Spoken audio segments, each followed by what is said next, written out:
Olá, pessoal! Nosso grupo é composto por Daniele de Lima, Igor Vieira, Jussara Nunes, Márcia Soares e Nádia Jane.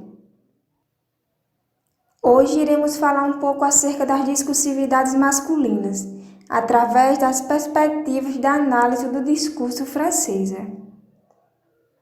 Mas afinal, o que é a análise do discurso francesa? Como ela surgiu?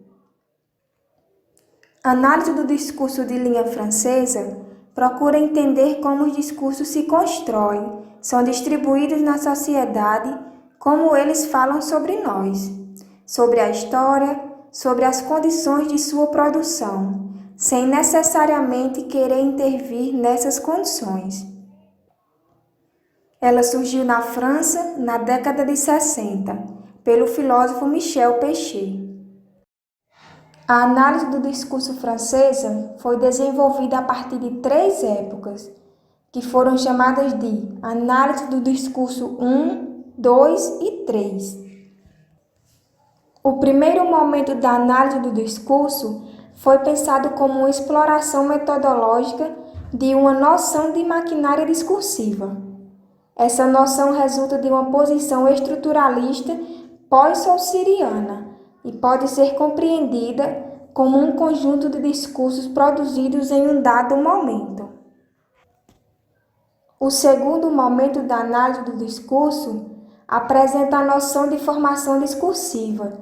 Esse conceito coloca em xeque, ou utilizando palavras de Pechet, começa a fazer explodir a noção de maquinária estrutural fechada, uma vez que o dispositivo da formação discursiva está em relação paradoxal com o seu exterior.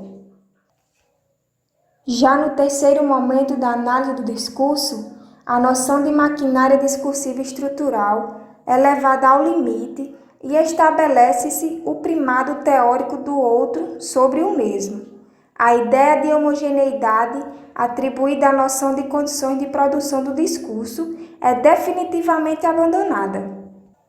São colocadas, enfim, várias interrogações acerca do sujeito do discurso, do espaço de memória e sobre a análise do discurso em si, enquanto procedimento de análise e até mesmo sobre a possibilidade de redefinição de uma política da análise do discurso. Após essas explicações, iremos analisar alguns recortes da revista masculina MH, com o intuito de observá-las de acordo com as análises do discurso francesa. Bom, gente, neste recorte da revista masculina MH, podemos perceber os efeitos de vozes e lugares, que nesse caso seria a revista, que a imprensa tenta produzir e circular sobre saberes e verdades da sexualidade masculina. Esse fato acontece por vivermos uma cultura que sempre tenta dizer verdades sobre os nossos costumes e modos de vida. Também é possível perceber os arranjos linguísticos que a revista tenta repassar por meio da interdiscursividade, relacionando um discurso com o outro, ao fazer referências do título com uma expressão popular. Amigos, negócios à parte. É por meio dessa interdiscursividade que as mídias buscam construir um efeito de verdade. Existem outros fatores que podemos observar, como, por exemplo, a intenção que a revista tem de manter e conseguir circular a temática da sexualidade na atualidade. A matéria da revista aborda uma estratégia antiga, porém eficaz, a do apelo em seu discurso. O enunciado recortado pode ser compreendido como algo que faz sentido em nossa cultura, em que a centralidade da sexualidade é visível, perseguida e proclamada. Tavares, 2012. A vontade de dizer e saber são um dos motivos que levam ao surgimento da matéria da revista MH. Também é possível observar nesses recortes como é usada a imagem da mulher. Ela é diminuída a um objeto o qual a única utilidade é satisfazer os desejos dos homens. É importante lembrar que esses dizeres que são explorados são frutos de uma visão que extrai sentidos e valores de determinados lugares vividos, silenciando outras viabilidades e dizeres culturais e sociais.